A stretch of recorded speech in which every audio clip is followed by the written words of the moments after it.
¿Qué es lo que los informes apuntan y qué tenemos que hacer? Correcto, todo esto nace del sismo que ha habido y que, como siempre ocurre, mueve el tema de la vulnerabilidad de la vivienda, etc.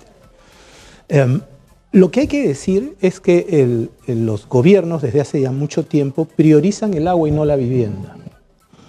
No digo que no se ejecuten proyectos de agua, pero yo le puedo dar varios datos, ¿no? En los últimos 5 años se han invertido 15.000 millones de soles en agua y saneamiento. Y la cobertura ha crecido 1%. Eso es una locura. ¿Y por qué ocurre eso? Porque dar agua a la gente que se asienta informalmente es carísimo. En la zona este de Lima, donde está San Juan de Lurigancho, Ate, etc., es una zona muy poblada, ponerle una conexión de agua y desagüe a una familia le cuesta tanto como una casa. ¿Por qué? Es elevadísimo. Es elevadísimo. Y en otras partes son costos elevados porque están en zonas poco preparadas pues, para la vida. Tienen que subir, ¿no? Tienen que subir el agua y tienen que bajar el desagüe, ¿no? Es un tema complejo y caro. Y encima hay poca población en cada uno de estos barrios, entonces sale carísimo.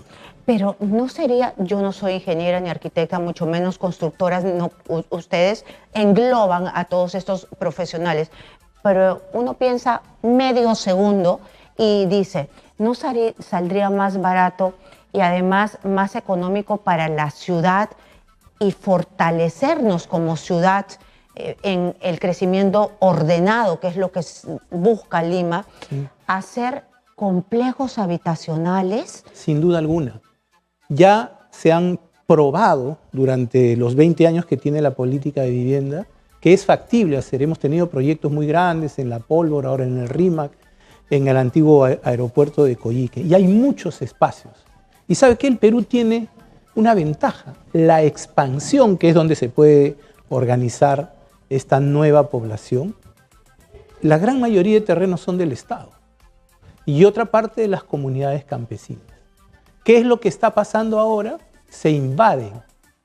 El 93% de la expansión de las ciudades en los últimos 20 años ha sido o tráfico de tierras o lotización informal. Es decir, en vez de hacerlo el Estado, tomar la iniciativa de manera ordenada con estos complejos que ya llevan la vivienda, el agua, que es primordial. Sin duda. Lo hace la prueba es que ya se ha hecho. Hay casos concretos de proyectos que tienen 3.000, 5.000, 8.000 viviendas. Pero lo hace ahora la informalidad. No. Esos proyectos grandes son hechos... Eso no, pero usted me estaba diciendo que la expansión en este momento está hecha por los informales. Por supuesto. Pero igual hay terrenos del Estado que si se habilitan de una manera adecuada pueden permitir que se hagan estos grandes proyectos, como los que ya se han hecho, se puede hacer, pero de una manera masiva.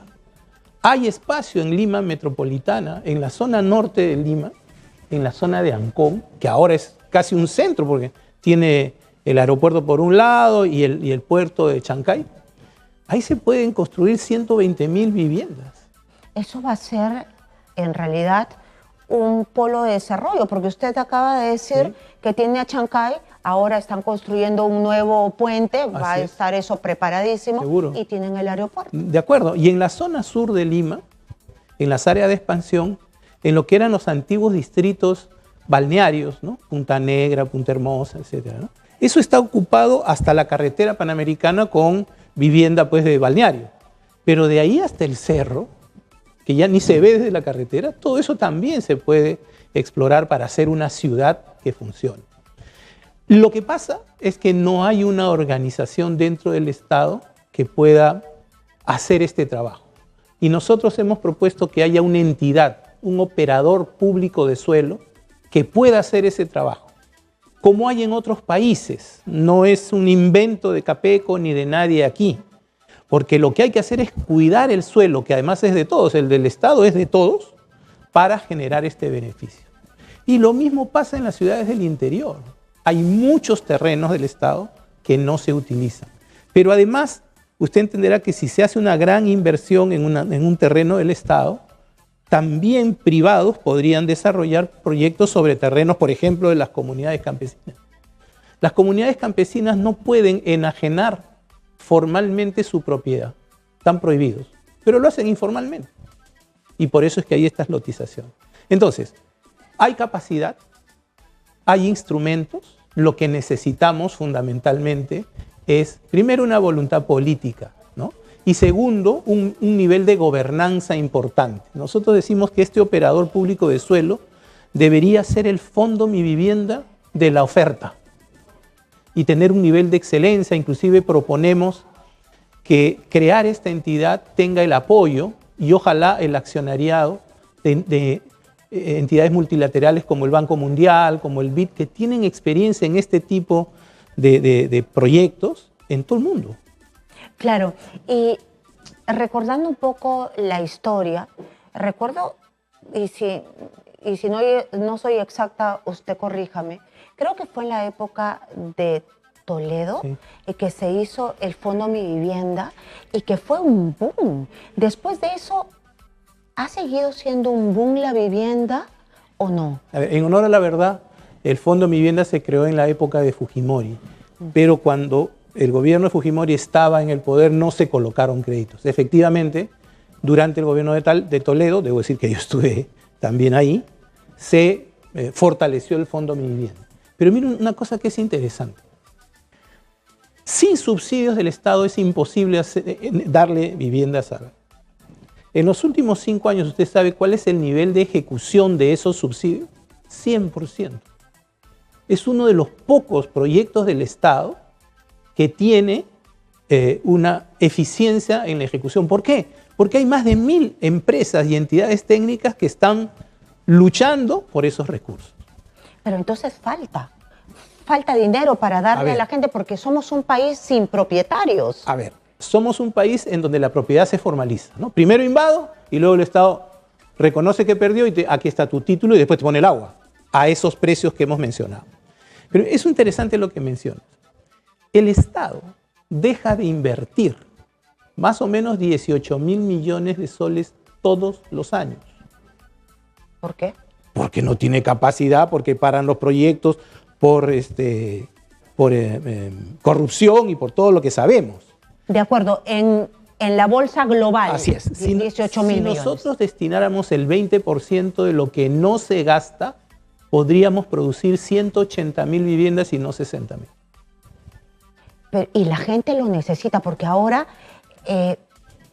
la vivienda está carísima y hay gente que no puede comprarlo. Con estos bonos Mi Vivienda, créditos Mi Vivienda, la gente comenzaría a comprar. La vivienda social en el Perú involucra al 80% de la población. ¿Y sabe usted por qué?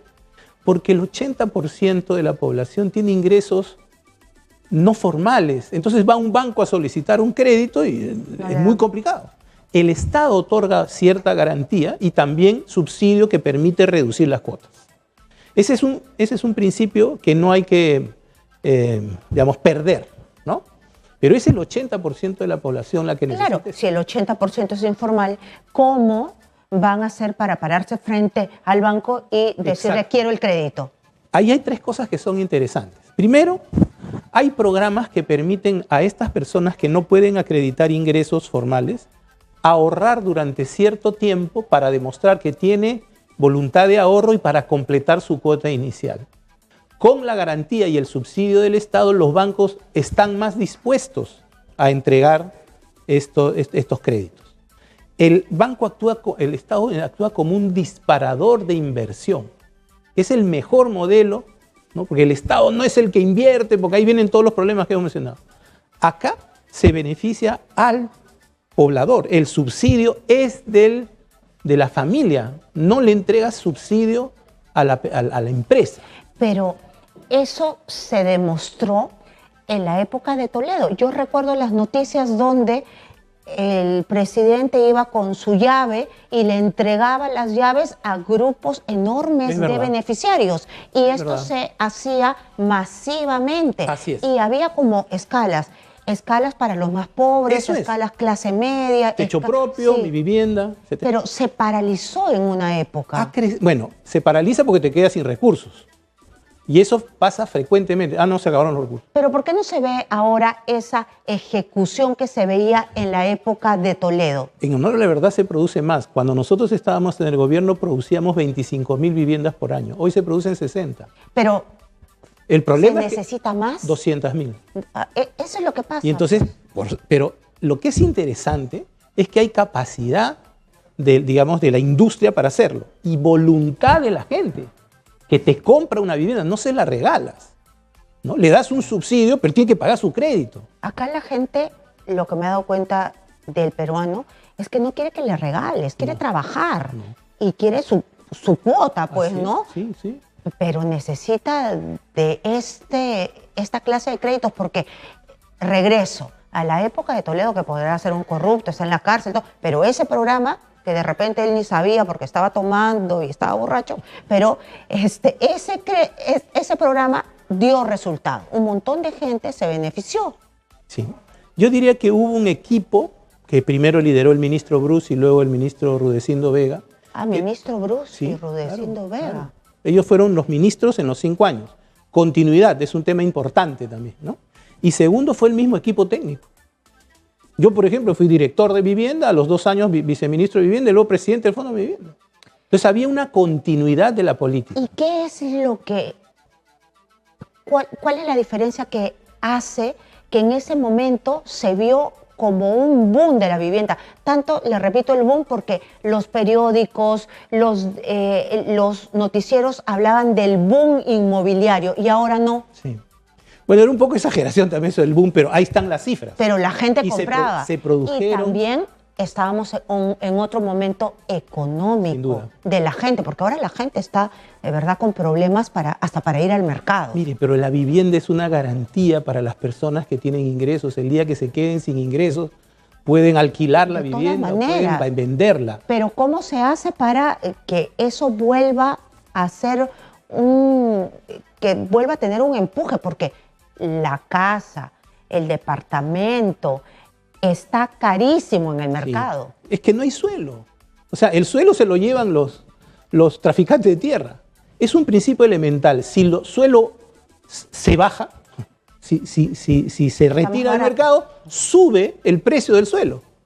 Entonces, hay que defender el suelo del Estado, hay que promover que las comunidades campesinas entren al mercado formal y hay que facilitar que si una persona tiene un terreno y quiere hacer vivienda social, hay que darle facilidades, no hay que darle plata, ¿no? Por ejemplo, darle factibilidades de servicios. Sin eso no camina. Eso es lo primero. Lo segundo es lo que usted ha mencionado, recursos. Si ahora producimos 60.000 e invertimos todo, ¿por qué no comenzamos con 90.000? Con 120, 150 y en 5 años llegas a 200 y eso te va a limitar todo esto que estamos viendo. Un tercer problema es que, y eso es algo que en el gobierno de Toledo, con el ministro Bruce y Vega, era claro. Si nosotros atacamos el tema de la vivienda, vamos a resolver el problema del agua. Eso lo hemos perdido. Entonces ahora se invierte en agua para todos. Bueno, concreto, en 5 años se ha invertido 15.000 millones de soles y no ha sido posible elevar más que en un 1% la cobertura. ¿Por qué? Porque cuesta carísimo. Es un fracaso eso. Eso es que, miren, otro tema del agua. ¿Usted sabe cuántas empresas prestadoras de servicios de agua hay en el Perú? 50. En Lima, que tiene 11 millones de personas, hay una. En Puno hay 5.